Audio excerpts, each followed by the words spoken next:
Salut et bienvenue dans cette autre vidéo dans laquelle je vais vous présenter l'analyse en composantes principales. Dans un premier temps, comment de façon théorique cette méthodologie se fait. Et dans un deuxième temps, nous allons aller sur le logiciel Stata vous montrer comment est-ce que ce que nous avons montré de façon théorique peut s'implémenter aisément et simplement.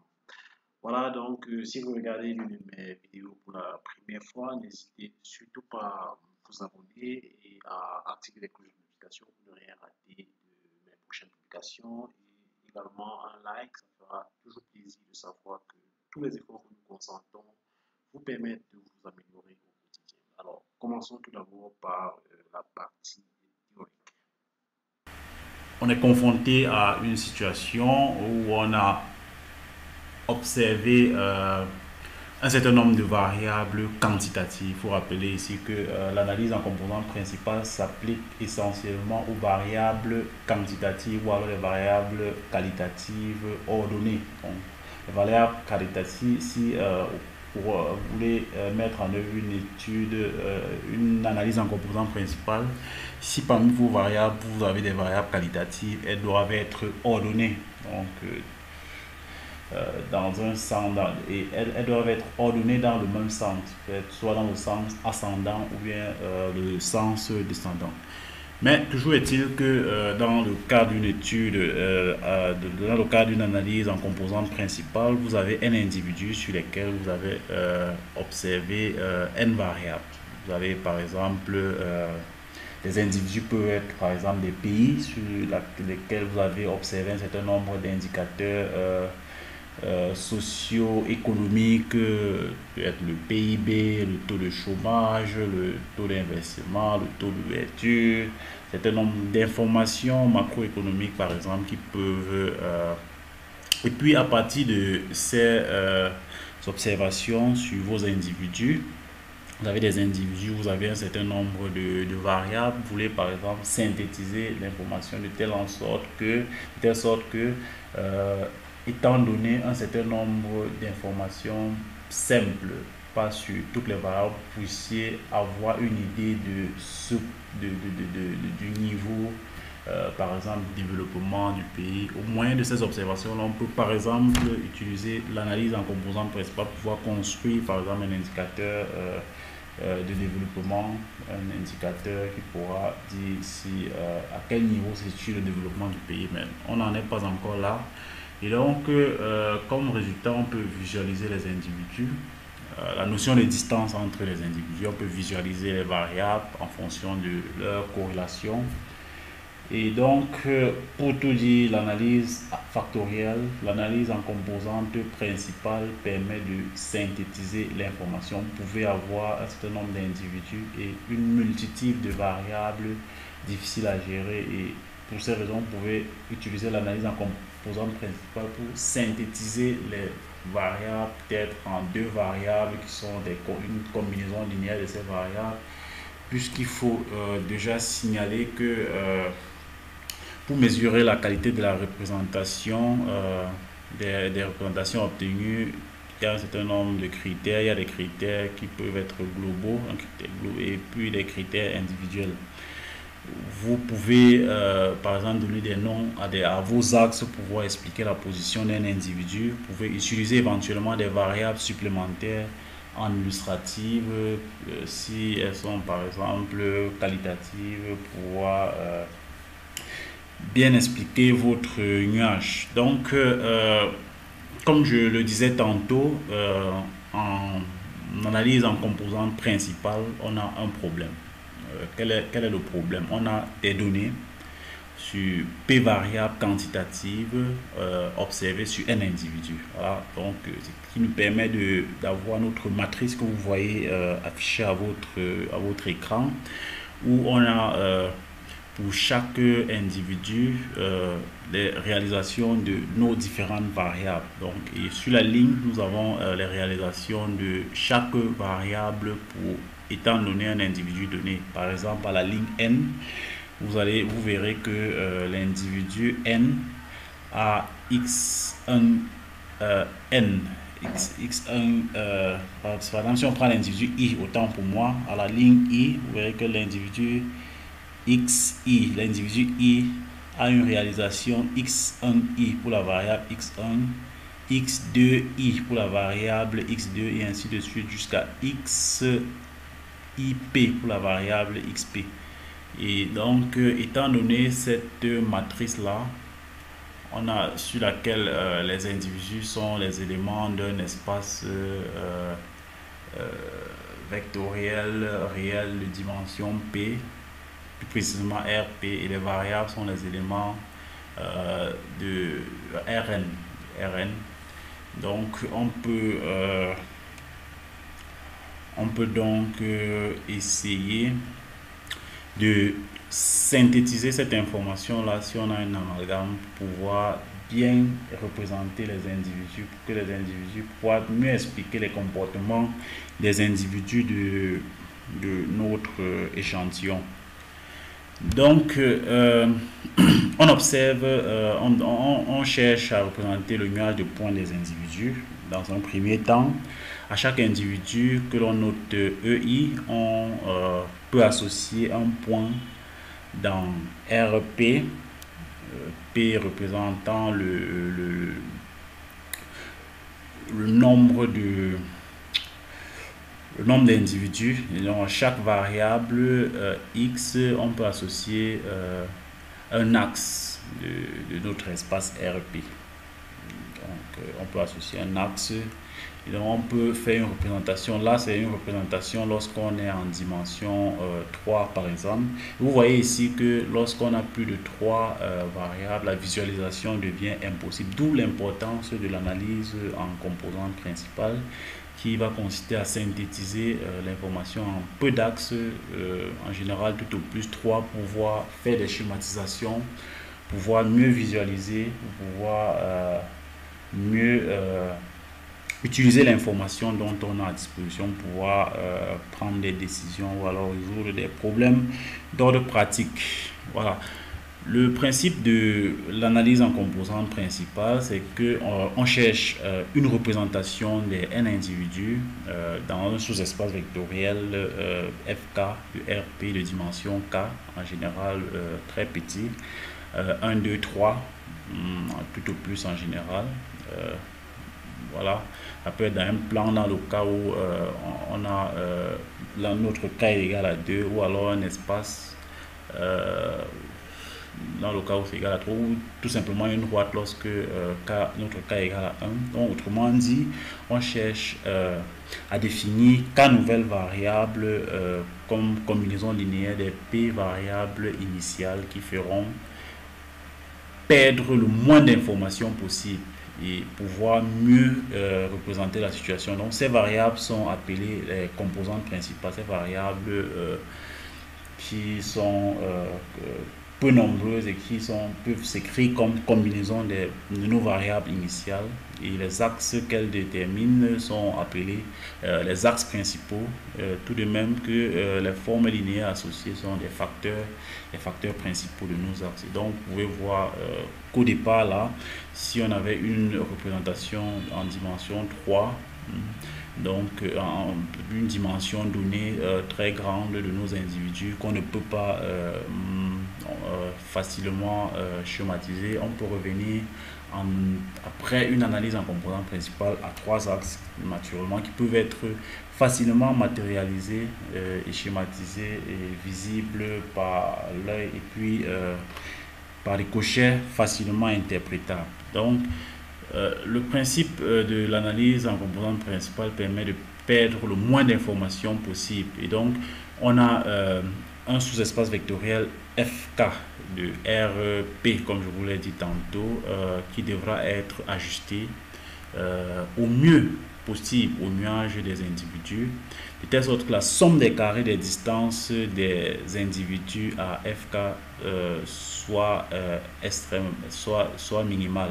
Donc, la somme des distances des individus à notre espace, à notre nouvel espace, doit être minimale, ce qui autrement dit signifie que notre sous-espace FK doit être tel que le nuage projeté est une inertie, ou alors inertie entendue par la dispersion maximale ou variance si vous voulez, que la variance soit maximale.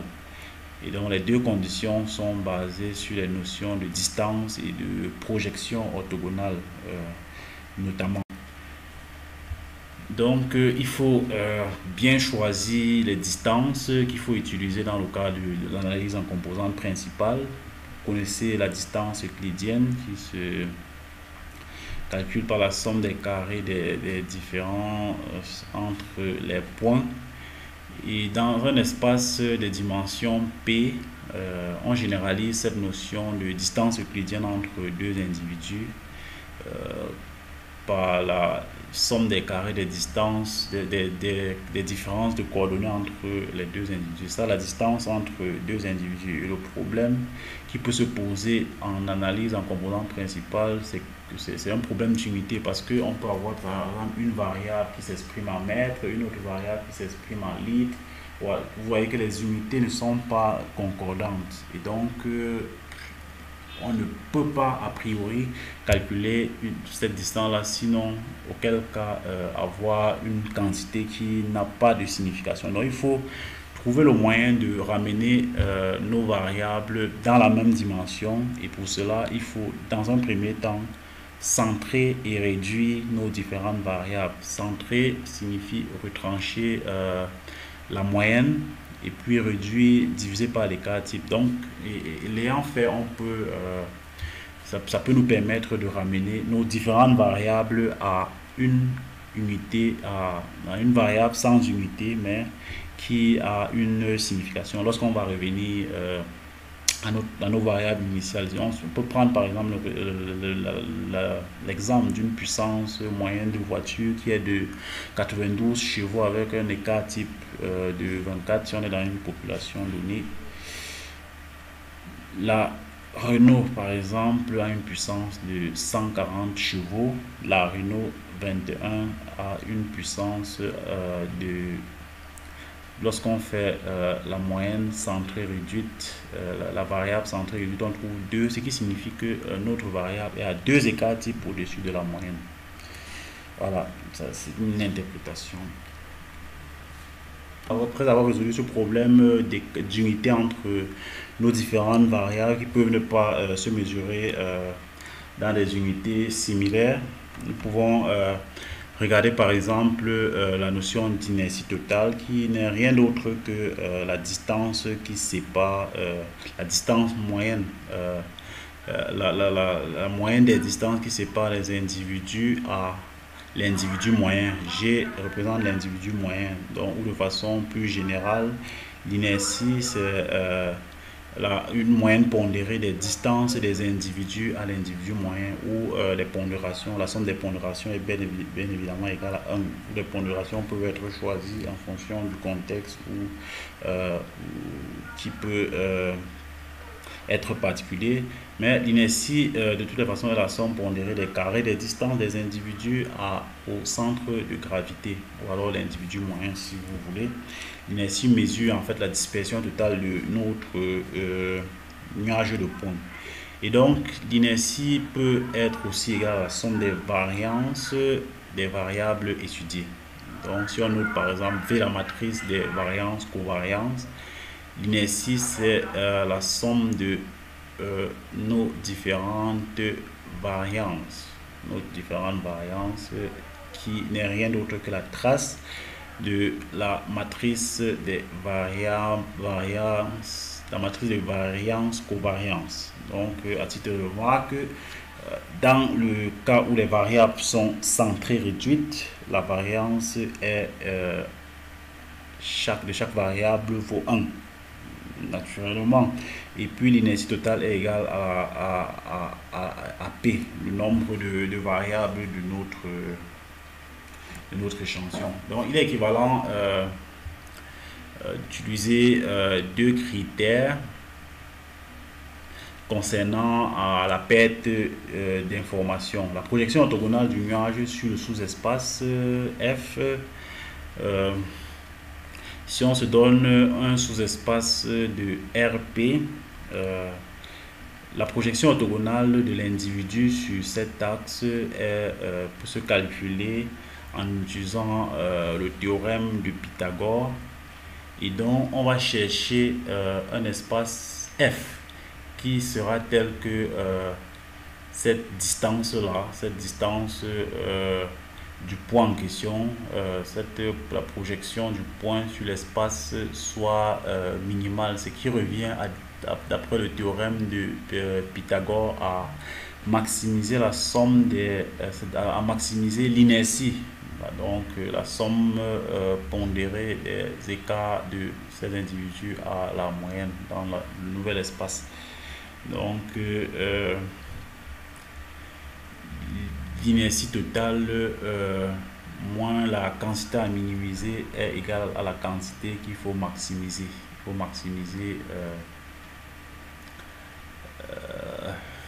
faut maximiser la somme des écarts de la moyenne pondérée des écarts des coordonnées de l'individu dans le nouvel espace au centre de gravité. À défaut de minimiser la différence entre l'inertie et les écarts à la moyenne de chaque individu.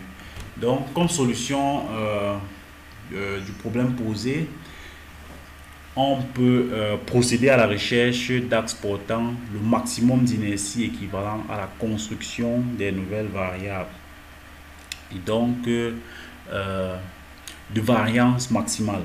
Donc, en d'autres termes, on effectue un changement de repère dans l'espace RP de chacun de ces et à se placer dans un nouveau système de représentation où le premier axe apporte le plus possible d'inertie totale du nuage, le deuxième axe le plus possible d'inertie non prise en compte par le premier axe et ainsi de suite.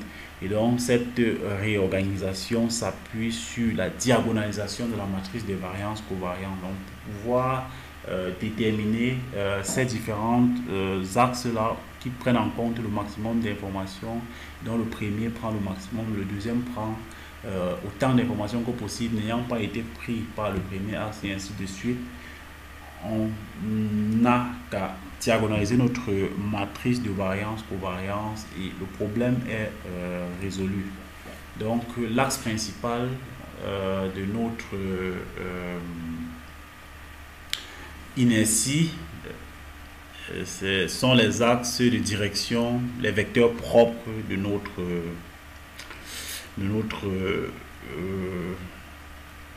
matrice V, matrice de variance covariance normée à 1. Donc il y en a P exactement. Le premier axe est celui associé à la plus grande valeur propre et puis on le note U1 en général et par ricochet vous pouvez déduire la notation des autres. Le deuxième axe est celui de la deuxième valeur propre et ainsi de suite. Donc la solution à notre problème a été trouvée. On cherchait à trouver un nouvel axe sur lequel la projection de nos individus maximise l'inertie totale. Donc vous voyez que en diagonalisant notre matrice de variance covariance, on résout le problème. On trouve des axes qui sont nommés des axes principaux sur lesquels on pourra désormais travailler. Et donc la composante à chaque axe est associée une variable appelée composante principale. Donc la composante principale est le vecteur renfermant les coordonnées des projections des individus sur l'axe 1. Donc sur l'axe considéré. Donc la première composante principale va donc regorger le vecteur, les coordonnées des projections des individus sur l'axe 1 et ainsi de suite.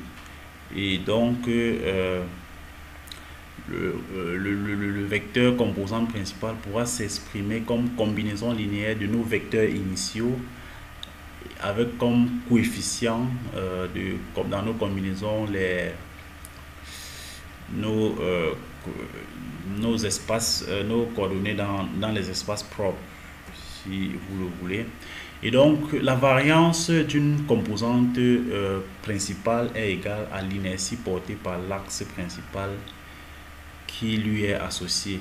Donc, la première composante que nous avons dénommée C1 a pour variance lambda 1 qui est la valeur propre associée à cette composante-là. Et la deuxième composante sera associée à la valeur propre lambda 2 et ainsi de suite. Donc, les composantes principales sont donc non corrélées 2 à 2, puisque les sous-espaces propres sont 2 à 2 autonomées et indépendantes. Donc, voilà. Donc, si on considère par exemple la jème composante principale, ces différentes coordonnées, ces différentes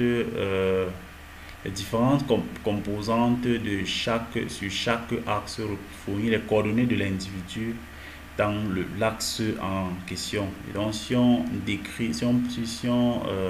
désigne une représentation plane, les individus, les meilleurs, la meilleure sera celle réalisée grâce aux deux premières composantes principales. Voilà. Donc, on peut regarder par exemple ce plan, mais il faut faire attention à la qualité de la représentation de chaque individu. Nous allons revenir sur les indicateurs qui peuvent faire que une représentation soit de qualité ou pas. C'est vrai que d'un point de vue visuel, c'est visible, mais on peut calculer un certain nombre d'indicateurs qui nous permettent de savoir, de voir, étudier la représentation, la qualité de la représentation. Et donc, on peut essayer de regarder les proximités entre les composantes principales et les variables initiales qui sont mesurées par les covariances et surtout les corrélations. Donc, si on prétend donner un individu, si on reprend ses coordonnées dans les axes principaux, on pourra représenter le cercle de corrélation de nos différentes variables et de voir si s'il y a une corrélation entre nos différentes variables. On pourra visualiser et de voir les variables qui se ressemblent ou alors qui évoluent dans le même sens ou alors qui sont antagonistes selon le cas. Et donc on utilise par exemple le produit scalaire pour pouvoir voir étant supposé que les variables sont centrées, donc utiliser le produit scalaire pour pouvoir voir la distance, la corrélation entre les différentes variables. Donc on utilise le cosinus. Le cosinus de l'angle entre nos différents vecteurs n'est rien d'autre que le produit scalaire de nos différents vecteurs, puisque nos variables sont centrées réduites. Et donc ce cosinus là permet de définir le coefficient de corrélation linéaire entre nos différentes variables. Ce cosinus calcule comme le produit scalaire divisé par le produit des nombres de nos différents vecteurs. Et donc le sinus de l'angle formé entre les variables x et x est le coefficient de corrélation linéaire de nos différentes variables. Et donc vous pouvez regarder le cercle de corrélation dont je vous ai parlé plus haut là. On peut par exemple regarder, au regard de ce cercle de corrélation, voir que x1 et x2 ont une corrélation proche de 1. Puisque vous voyez là que l'angle entre les deux vecteurs est suffisamment fait. Par contre, x1 et x3 par exemple ont une corrélation qui est proche de 0. Parce que voilà, vous voyez le sinus de l'angle entre les deux. Vous pouvez faire une analyse similaire à différents cas possibles. Donc quels sont ces différents critères qui permettent de déterminer la validité de la représentation? Il y a un critère global qui mesure la part d'inertie expliquée par l'axe I. Donc, la valeur propre, comme je vous l'ai dit plus haut, représente l'inertie représentée par l'axe. Et donc, la part d'inertie représentée par chaque axe peut être un critère global. Par exemple, si on prend par exemple le premier plan, on verra que la part d'inertie expliquée par ce premier plan principal là, c'est la somme des valeurs propres la somme des deux premières valeurs propres divisée par la somme totale des valeurs propres. Ce critère est souvent exprimé en pourcentage. permet de mesurer le degré de reconstitution des carrés des distances. Et donc, la réduction de la distance est d'autant plus forte que les variables du départ sont plus corrélées. Voilà. Donc, on peut également regarder la contribution des axes. Les différentes procédures sont en général complémentaires. Le pourcentage d'inertie souhaité a priori. On peut par exemple dire qu'on veut par exemple un pourcentage d'inertie. En général, dans la pratique, peut-être d'au moins 70% ou 80% selon la réalité qui s'offre à nous. Nous pouvons par exemple diviser l'inertie totale par le nombre de variables initiales et puis l'inertie et regarder l'inertie moyenne par variable. Donc, conserver tous les axes portant une inertie supérieure à cette valeur d'inertie moyenne. Par exemple, voilà, ça peut être un critère. Et donc, on peut regarder l'histogramme.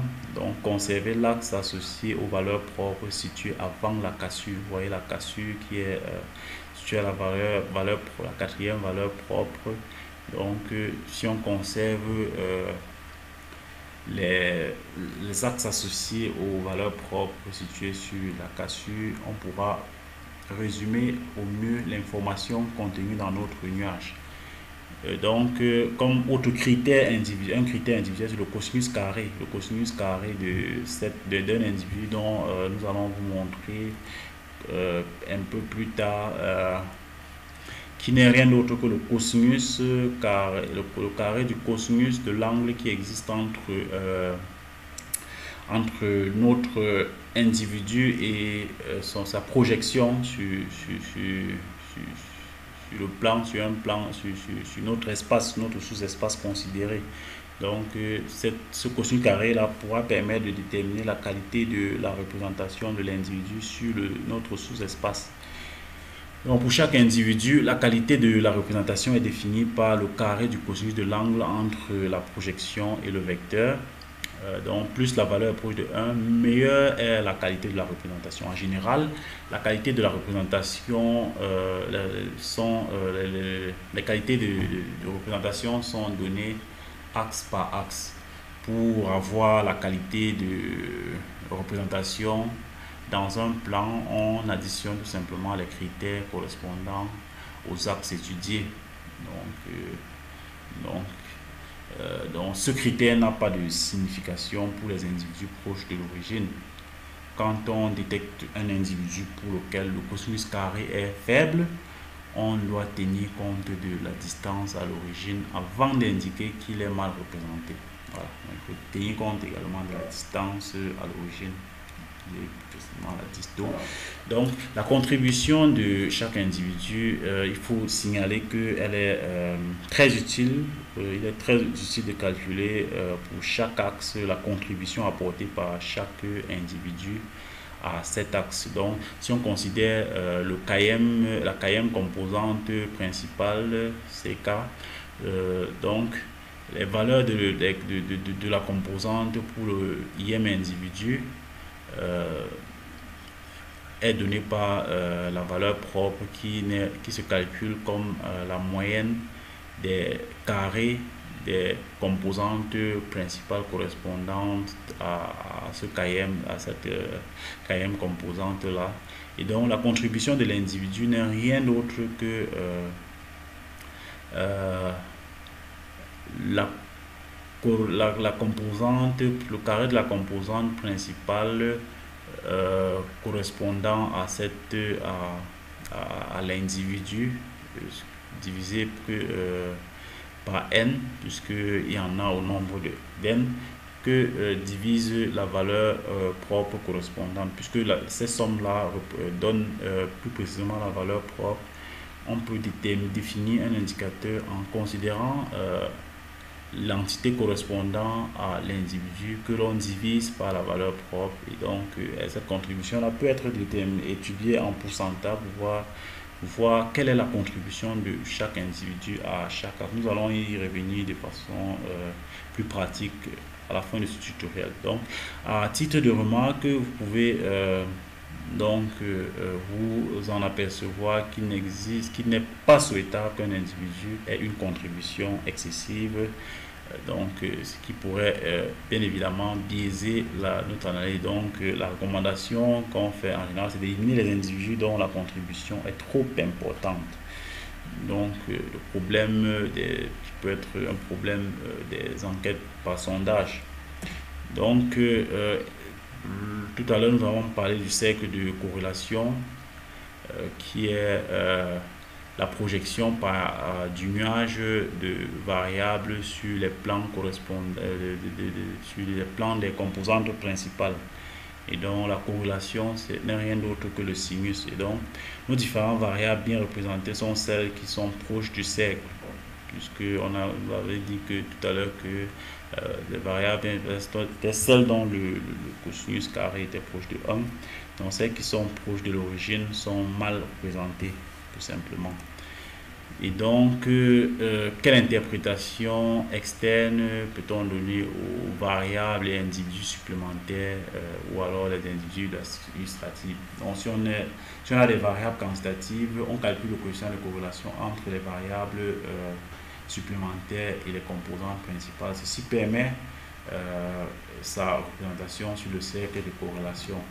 Maintenant, si on a une variable qui est qualitative, on procède à l'identification des individus de chaque catégorie de la variable et puis on procède à la représentation de chaque catégorie par son centre de gravité. Donc, le calcul par rapport à la corrélation entre les variables qualitatives supplémentaires et chaque composante principale par le test de Fisher-Snellekor ou valeur test dans les logiciels comme SPAT. Donc, pour ce qui est des individus, les individus de point nul ne participent pas à l'analyse. Il faut appliquer aux coordonnées des individus des expressions définissant les composantes principales. Donc, pour prendre par exemple un cas pratique, on a là un exemple d'analyse en composantes principales où on a un certain nombre d'individus qui sont des personnes, Jean, Aline, Annie, Monique et ainsi de suite, comme vous pouvez le constater sur votre écran. Et on a de l'autre côté leurs notes en mathématiques, sciences, français, latin, musique. On peut faire une analyse en composantes principales par exemple pour voir si s'il y a une corrélation, si le fait d'être scientifique, puisqu'on peut par exemple regrouper, si on peut voir si on peut regrouper les différents, par exemple les différents individus ou alors les différentes matières par type. Est-ce que les scientifiques, le fait d'être fort en mathématiques est fortement corrélé à la force aussi en sciences ou bien en français et inversement. Donc, c'est un peu l'objet de ce cas pratique. Nous allons essayer de développer la méthode que nous venons de vous expliquer là de façon pratique. Vous voyez là que on peut essayer de centrer et réduire nos variables pour avoir la matrice centrée et réduite qui s'affiche en bas de votre écran. Voilà, donc ça fait partie des étapes de l'analyse en composantes principales. Vous voyez que cette matrice là n'a plus forcément rien à voir avec la matrice initiale. Donc on peut calculer les valeurs propres de notre matrice de variance covariance, la matrice de variance covariance de notre matrice centrée réduite qui est là, et on obtient nos différentes valeurs propres au nombre de 5. Donc 5 valeurs propres correspondant au nombre de variables. Voilà, notre première valeur propre représente 57%, plus de 57% d'inertie. Notre deuxième composante principale 23%, donc les deux premières cumulées représentent déjà 80% d'inertie. Et nous verrons par exemple plus tard que on peut peut-être se limiter à deux axes, deux composantes principales dans notre analyse. Si on regarde par exemple les scores des individus, qui sont les valeurs des composantes principales des individus, on peut voir par exemple les coordonnées de chaque individu dans nos différents facteurs. Si on regarde par exemple les deux premiers facteurs, on peut également, vous pouvez voir là en bas de votre écran, la représentation des individus dans le premier plan factoriel par exemple. Premier plan factoriel qui représente 80% de l'information d'inertie, comme je vous l'ai dit plus haut, qui est représenté par les deux premiers axes factoriels. Vous voyez comment nos différents individus sont représentés sur nos axes. Et donc, bon, voilà, plus tard on pourra revenir.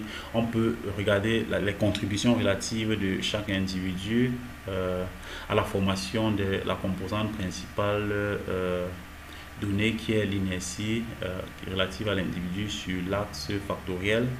Donc elle est définie par le score sur l'axe, par la formule que l'on vous a donnée plus tôt. Vous voulez par exemple voir que Jean a une contribution de 30%, si on veut regarder en termes de pourcentage, sur le premier axe factoriel. On peut également regarder la contribution exprimée en pourcentage de chaque individu, que ce soit de Jean sur le premier axe, Aline. Vous pouvez voir, vous pouvez observer différents calculs qui ont été effectués. On peut également regarder la qualité de la représentation des individus, la qualité de la représentation des individus, de l'individu I sur la composante principale correspondante, qui a été définie également plus haut. Donc cette qualité de la représentation là permet de voir, lorsqu'elle est proche de 1, si l'individu est bien représenté sur l'axe considéré, lorsque cette qualité de la représentation est proche de 1. Les cosinus carrés peuvent être également calculés. Vous voyez par exemple que Jean est mieux représenté sur l'axe factoriel 1, tandis que Aline également. Par contre, Annie est plus représentée sur l'axe 2. Si vous représentez par exemple le cas d'Evelyne, qui est la dernière personne, elle est plus représentée sur le troisième axe factoriel. Vous voyez donc l'importance de regarder par exemple sur différents axes comment les individus peuvent être représentés. Donc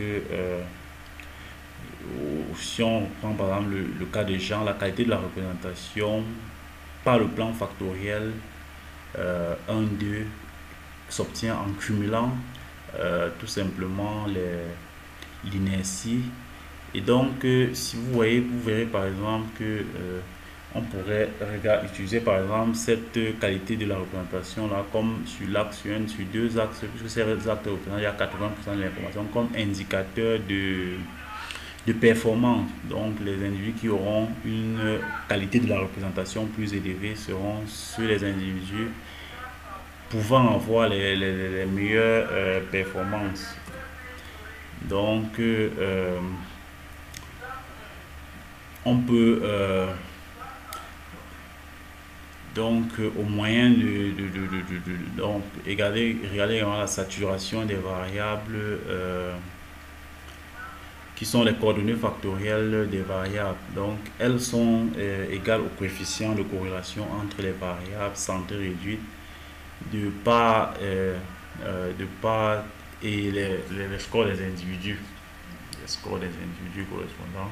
Donc il a signalé que les variables de départ sont centrées réduites.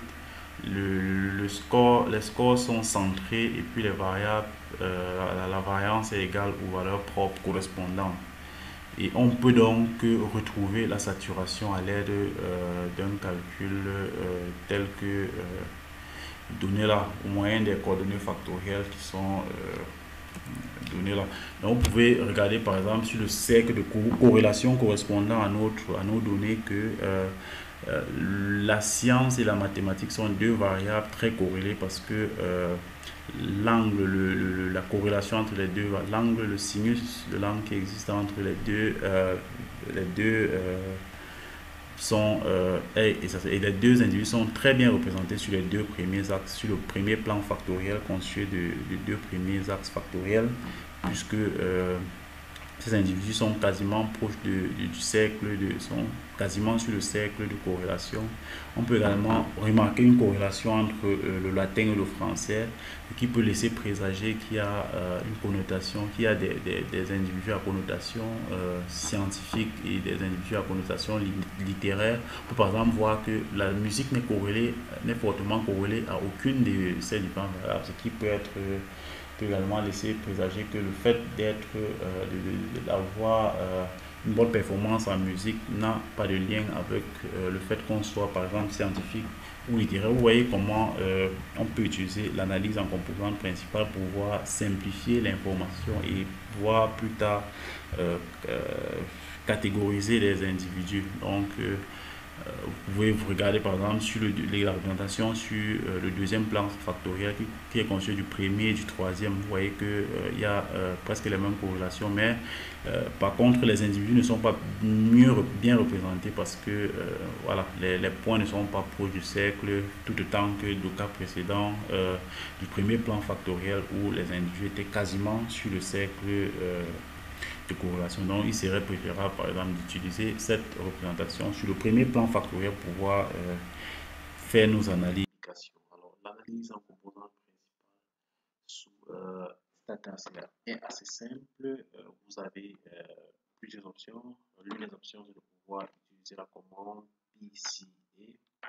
PCA suivi des noms des différentes variables que vous voulez utiliser dans votre analyse en composante principale, mais nous allons dans cette vidéo vous montrer comment de façon pratique, juste en utilisant le menu déroulant, vous pouvez arriver à faire une analyse en composante principale. Alors, pour pouvoir le faire, il vous suffit d'aller dans l'onglet statistiques. Ensuite, il vous faudra aller dans Statistics. Ensuite, vous allez dans Multivariate Analysis et par la suite, vous devez choisir Factor Principal Component Analysis et par la suite, choisir la Principal Component Analysis PCA. Voilà, donc vous cliquez dessus. Donc, une fois vous avez cliqué sur PCA, donc il vous faut tout simplement sélectionner les variables que vous voulez inclure dans votre analyse en composante principale. Nous avons, comme je vous l'ai dit, les variables sur le niveau de vie. On a les ménages, les personnes, la variable ménage, personne, niveau de vie, ménage, propriété globale, chômage global, revenu d'activité, pension, retraite, revenus patrimoniaux et prestations sociales. Donc, nous allons cliquer sur OK tout simplement et ensuite OK une fois de plus.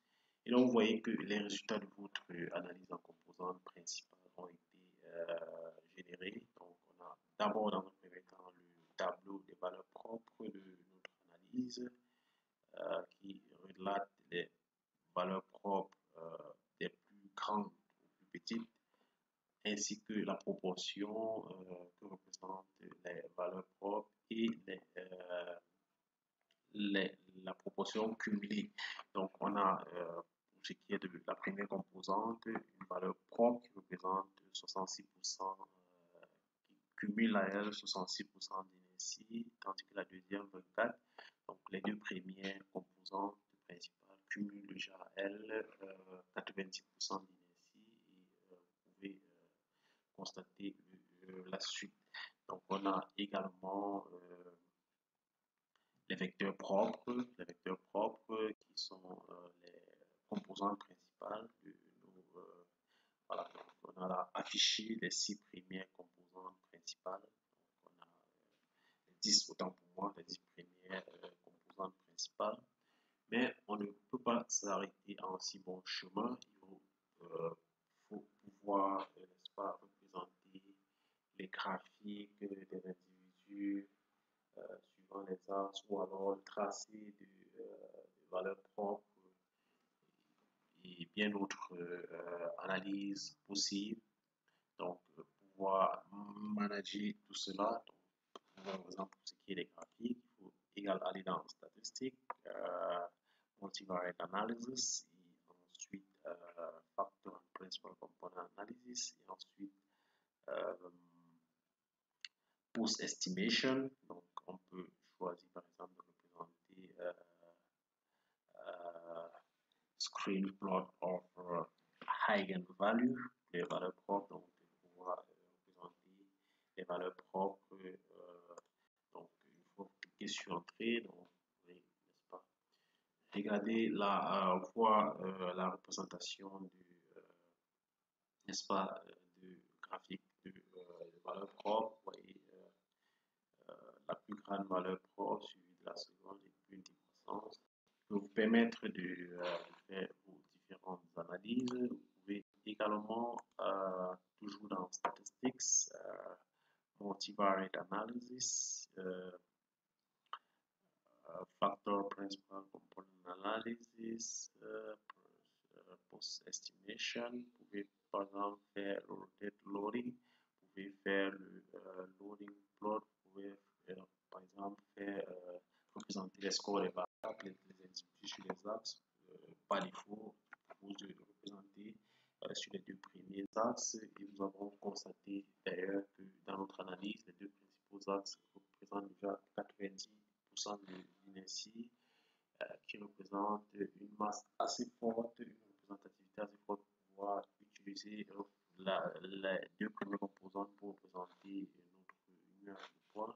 Donc, nous pouvons cliquer sur Entrée, et donc vous verrez, n'est-ce pas, apparaître le nuage de points représentant les deux premières, la représentation de nos individus sur les deux premières composantes principales, donc l'axe 1, l'axe 2, donc voilà le score des individus.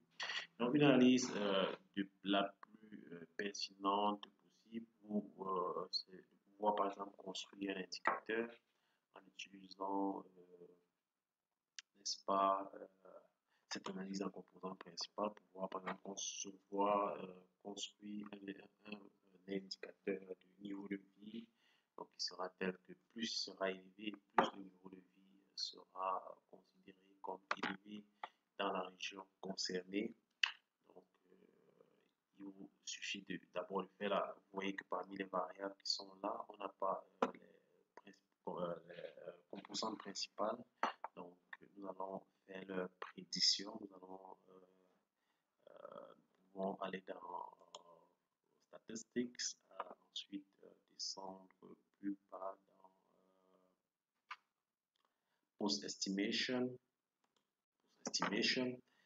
et par la suite Prediction, Score Variable, Fixed Value, et puis nous allons demander de nous faire la prévision de BC1, Principal Component, donc composant principal 1, et BC2.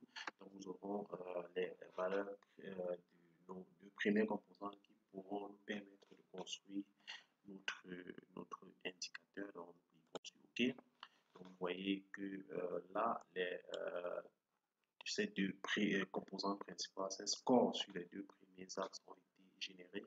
Et donc nous allons pouvoir utiliser ce score-là pour pouvoir générer notre indicateur du niveau de vie, puisque notre base de données concerne les données sur les individus, et les variables sont des variables qui représentent le niveau de vie. Donc nous pouvons classifier nos différentes régions en fonction de différents niveaux de vie après avoir déterminé les coordonnées, les deux premiers, les coordonnées de chaque individu sur les composantes principales.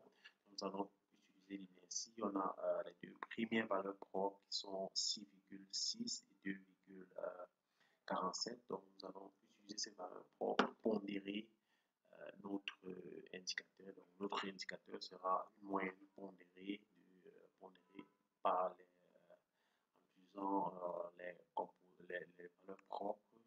Donc la première composante sera pondérée par la valeur propre correspondante divisée par la somme des valeurs propres. Et pour le deuxième axe, la pondération sera sa valeur propre divisée par la somme des valeurs propres divisée par la somme des valeurs propres, parce que la somme des composantes des pondérations doit être égale à 1. Donc nous allons générer notre allant dans les de commande, taper generate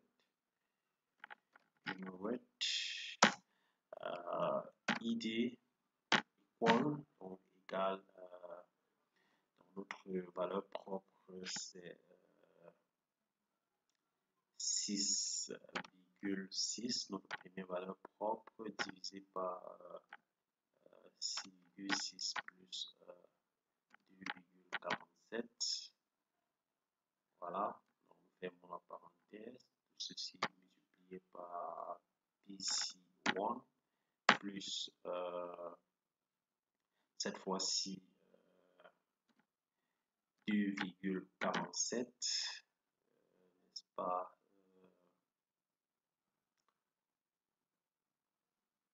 divisé par la somme 6,6 plus 2,47, tout cela multiplié par PC2.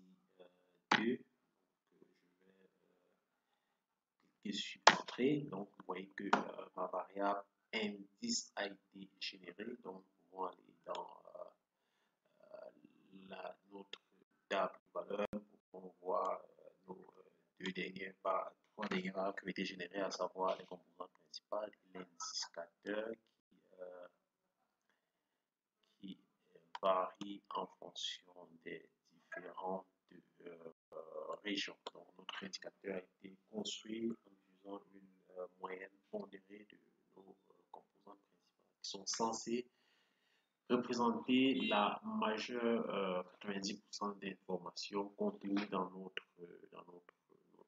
données. Donc voilà, donc c'était tout pour ce tutoriel. Nous espérons qu'il vous aura permis de mieux assimiler l'analyse en composantes principales et plus précisément